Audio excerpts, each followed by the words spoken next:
소개 말씀 감사드립니다. 좋은 컨퍼런스에 강의를 맡겨주셔서 진심으로 감사드립니다. 저는 일단 네프롤로지스트이고, 그래서 네프롤로지스트 관점에서 에크모 환자에서 AKI를 어떻게 매니지하는지에 대해서 말씀드리도록 하겠습니다. 먼저 백그라운드를 말씀드리면 AKI는 에크모에서 굉장히 흔해서 문헌에서 25에서 85% 정도로 보고하고 있고, VA 에크모에서 VB 에크모보다 더 흔합니다.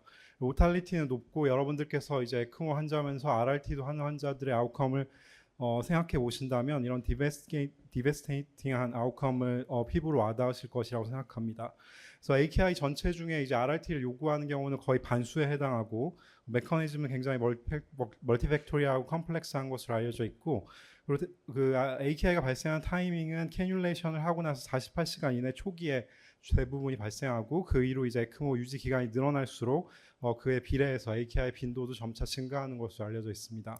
그래서 패소피지올로지를 보시게 되면 크게 세 가지로 나누어 생각할 수 있는데, 첫 번째는 환자 자체와 연관된 것, 두 번째는 에크모 자체와 연관된 것, 그리고 세 번째는 캐뉼레이션과 액세스와 연관된 것입니다. 첫 번째로 페이션트 리레이트 팩터는 여러분도 잘 아시다시피 에크모 환자가 ICU에 있는 환자 중에 가장 이제 안 좋은 환자인 것이고, 그래서 멀티올간 페일리어가 흔한데 그 멀티올간 페일리어 일환 중에 또 흔한 것이 AKI이고, 그래서 AKI가 생긴다는 것이 그렇게 특별하지는 않은 환자들이 에크모 환자입니다.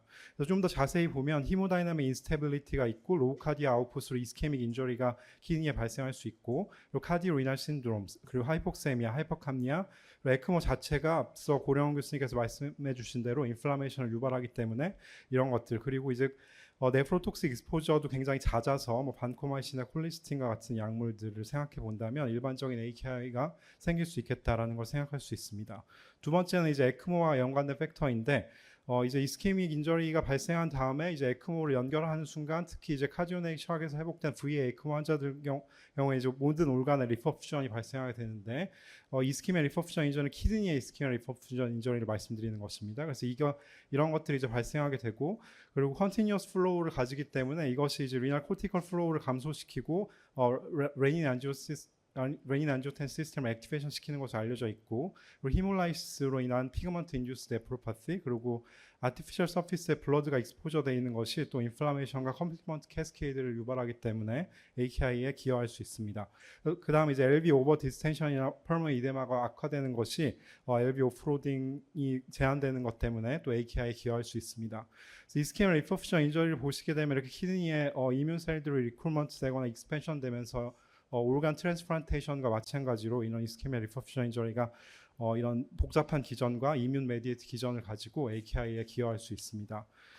그 다음에 이제 마지막으로 캐뉼레이션과 연관된 것인데, 캐뉼레이션과 연관해서 디스탈 림 이스케미아나 컴파스먼트 신드롬이 발생하게 되면 랍도마이올라이시스가 발생하다 마이오글로빈이 상승하고, 이 마이오글로빈이 높은 것이 피그먼트 인듀스 네프로파티를 일으킬 수 있고, 또 캐뉼레이션과 연관해서 레트로그레이드 아오르틱 다이섹션이 리날 아테리를 인발브하게 되면 키드니에 이스케미아를 발생시킬 수 있고, 또 스로모시스나 에어 엠볼리즘, 그리고 네거티브 프레셔 히몰라이시스 같은 것들이 AKI를 유발할 수 있는 인자입니다. 그럼 이제 매니지로 넘어가게 되면 2012년 KDIGO 가이드라인이 지금까지도 이제 업데이트된 것이 없는데, 그래서 여러분들이 대부분 아시는 내용입니다. 그래서 네프로톡식 에이전트를 피하고 볼륨 스테이터스를 잘 맞추고, 그리고 히모다이 모니터링을 하고, 그리고 하이퍼글라이세미아를 피하는 것이 중요하고, 그리고 이제 만약에 안 좋아지게 되면 RRT를 고려를 하고, 서브클라비안 카테터는 컴플리케이션 빈도가 높기 때문에 RRT의 액세스로 피해라라는 것이 지금까지의 이제 가이드라인입니다. 이제 플루이드에 대해서 좀 말씀을 드리면, 이제 플루이드 밸런스를 표시한 것인데, 이제 까만색이 서바이버이고 동그라미가 넌 서바이버들입니다. 그래서 48시간째 이틀째 보시게 되면 파지티브 만 정도의 플루이드 오버로드가 서바이버에서조차 존재하는 것을 볼 수 있습니다. 그래서 에크모 서킷의 쉐터링이나 블리딩 컴플리케이션 때문에 어쩔 수 없이 이렇게 볼륨을 과도하게 주입하는 것이 사실은 전 세계적으로 다 비슷한 상황이고, 그래서 이러한 것들이 이제 키드니가 핸들링할 수 있는 플루이드 오버로드를 넘어서게 되면 또 이제 AKI 발생에 기여할 수 있고, 그래서 플루이드를 얼마나 잘 주느냐도 이제 에크모 환자의 매니지에서 중요한 내용이 되겠습니다. 그래서 플루이드는 크게 이제 콜로이드나 크리스탈로이드로 나눌 수 있는데, 콜로이드를 먼저 말씀드리면, 콜로이드는 이제 하이드록시 에치스타치 알부민이 있습니다. 하이드로 에치스타치는 이렇게 합성된 분자 물질을 가지고 이제 워터를 끌어당겨서 플라즈마 볼륨을 익스펜션 시키려는 목적으로 개발된 인공 화합물인데, 이것은 이제 이미 RCT에서 네프로톡식하고 모탈리티를 증가시키는 것으로 규명이 되어 있습니다. 그렇기 때문에 AKI를 감소하면서 특별한 이유가 있지 않은 한 하이드로시 에치스타치는 피하는 것이 바람직하겠습니다. 저희 삼성서울병원에는 볼루라이트랑 펜타스타치가 도입되어 있는데, 이제 대부분의 경우에는 많이 쓰이고 있지는 않지만 이런 AKI가 와 모탈리티가 증가한다는 것은 기억하실 필요가 있겠습니다. 두 번째는 콜로이드 중에 이제 알부민인데, 알부민은 이제 가격이 비싸다는 것 외에는 특별한 단점은 없습니다. 그렇지만 이렇게 라디오 레이블드된 연구를 보시게 되면 이렇게 바스큘러 퍼미널리티가 증가된 환자군에서 4시간 정도만 지나도 체내 알부민이 60에서 70%밖에 남아있지 않습니다. 그렇기 때문에 여러분들께서 오늘 준 알부민이 내일 환자에서 남아있지 않기 때문에 이것을 알부민 레벨을 올리기 위해서 알부민 보급 목적으로 주는 것은 이제 바람직하지 않습니다. 그 순간에 이제 볼륨을 익스펜션 시키고자 일시적으로 이제 줄 수 있는데, 그게 이제 5% 알부민과 20% 알부민 제형이 있는데 5% 알부민 250cc를 주시게 되면 플라즈마 볼륨 증가되는 것은 동일하게 250cc이고, 20% 알부민 100cc를 주시게 되면 파이널 볼륨은 400에서 500으로 델타 플라즈마 볼륨 퍼 인퓨세이트 볼륨이 4에서 5 정도입니다. 즉 20% 알부민을 주는 것은 볼륨을 주는 것이 아니라 ECF 볼륨 오버로드가 있는 환자에서 인터시셜 스페이스에서 인트라바스큘러 스페이스로 볼륨을 이동시키고자 하는 목적으로 활용하시는 것이 바람직하겠습니다. 다음은 이제 크리스탈로이드인데, 크리스탈로이드는 밸런스 솔루션과 0.9% 셀라인으로 나눠서 생각해 볼 수가 있는데, 우리가 플라즈마의 조성을 보시게 되면 소디움이 잘 아시다시피 140이고 클로라이드는 100이고 나머지는 이제 바이카보네이트가 채우고 있습니다. 근데 0.9% 셀라인을 보시게 되면 소디움은 154고 클로라이드는 154인데 이렇게 1대1로 154로 줘도 된다는 어떠한 피지올로직 에비던스도 없습니다. 단순히 이제 과거에 이렇게 제작하는 것이 용이했을 기 때문에 이렇게 제작되어 오는 것으로 추정이 되는데, 그래서 이런 것을 이제 0.9% 셀라인을 계속 주게 되면 하이퍼클로레미아를 유발할 수가 있고, 그래서 그것을 이제 보완하고자 이런 밸런스 솔루션이 개발이 되었습니다. 그래서 락테이트를 인거나 플라즈마 솔루션 같이 락테이트나 글루코네이트, 아세테이트를 이제 버퍼로 주입을 해서 이것이 이제 체내에서 바이캅으로 대사가 돼서 하이포클로레믹 메타볼 엑시도시를 피해 보겠다는 이런 컨셉으로 개발된 것이 밸런스 솔루션입니다. 그래서 0.9% 셀라인과 밸런스 솔루션의 차이에 대해서는 RCT가 이미 많이 이루어졌는데, 재미있는 것은 이제 블라인딩이 된 연구들에서는 AKI와 RRT의 빈도에 차이를 보여주지 못했습니다. AKI를 포함한 다른 아웃컴들에 있어서 블라인딩이 안 된 연구에서만 아주 조금, 그리고 통계적으로 유의하게 좀 이득이 있었지만 블라인딩이 된 연구들은 보여주진 못했습니다. 그래서 가장 최근에 이제 인디비주얼 메타 애널리시스 데이터가 이제 이전 앞서 말씀드린 이제 RCT의 연구자들 다 접촉해서 개별 환자 데이터를 받아서 재분석을 했을 때 모탈리티와 RRT의 빈도는 플라즈마 밸런스 솔루션이 오즈 레이셔가 0.96, 0.93 정도이지만 컨피던스 인터벌에 1이 포함되어 있고 p-value 0.19입니다. 그리고 이제 프로바빌리티 애널리시스를 했을 때 밸런스 솔루션이 좀 더 좋을 수도 있겠다, 가능성은 좀 더 좋을 수도 있겠다, 이것이 이제 현재까지의 에비던스입니다. 그래서 0.9% 셀라인에서 한 가지 더 특별한 것을 말씀드리면, 이것은 이제 9명의 의대생을 대상으로 한 연구인데 2리터를 이제 60분 동안 볼루스로 주입을 했을 때 0.9% 셀라인이 바디웨이 체인지가 조금 더 오래 유지되고, 그리고 시럼 알부민 레벨이 감소하게 되는데, 이는 이제 플라즈마에 주입됐을 때 다일루션 되기 때문입니다. 그래서 다일루션 되는 정도가 셀라인이 좀 더 오래 유지돼서 여러분들이 이제 볼륨을 래피드하게 주입했을 때 인트라바스큘러 스페이스에 남기를 원해서 주시는 걸 텐데, 그렇게 인트라바스큘러 스페이스에 머물러 있는 정도는 0.9% 셀라인이 밸런스 솔루션보다는 조금 더 나을 수도 있겠다라는 특징을 보여주는 데이터입니다. 그래서 간단한 알고리즘을 제시해드리면, 여러분들께서 0.9% 셀라인 주시든 밸런스 솔루션을 주시든 주시고 싶으신 걸 주시면 되는데, 만약에 0.9% 셀라인을 처음에 주시기로 결정을 하셨다면 이제 주다가 클로라이드 레벨이 108을 넘어가는 경우에는 밸런스 솔루션으로 변경하시는 걸 추천드립니다. 그다음 두 번째는 이제 CKD나 키니 트랜스플란테이션 환자거나 ESRD 환자 같은 환자들은 바이캅을 핸들링할 수 있는 능력이 처음부터 장애가 있기 때문에 AKI가 발생하기 전을 말씀드리는 것입니다. 그랬을 때는 처음부터 0.9% 셀라인보다는 밸런스를 주시는 것이 좀 더 바람직하겠다는 것이 최근 이제 학회의 의견입니다.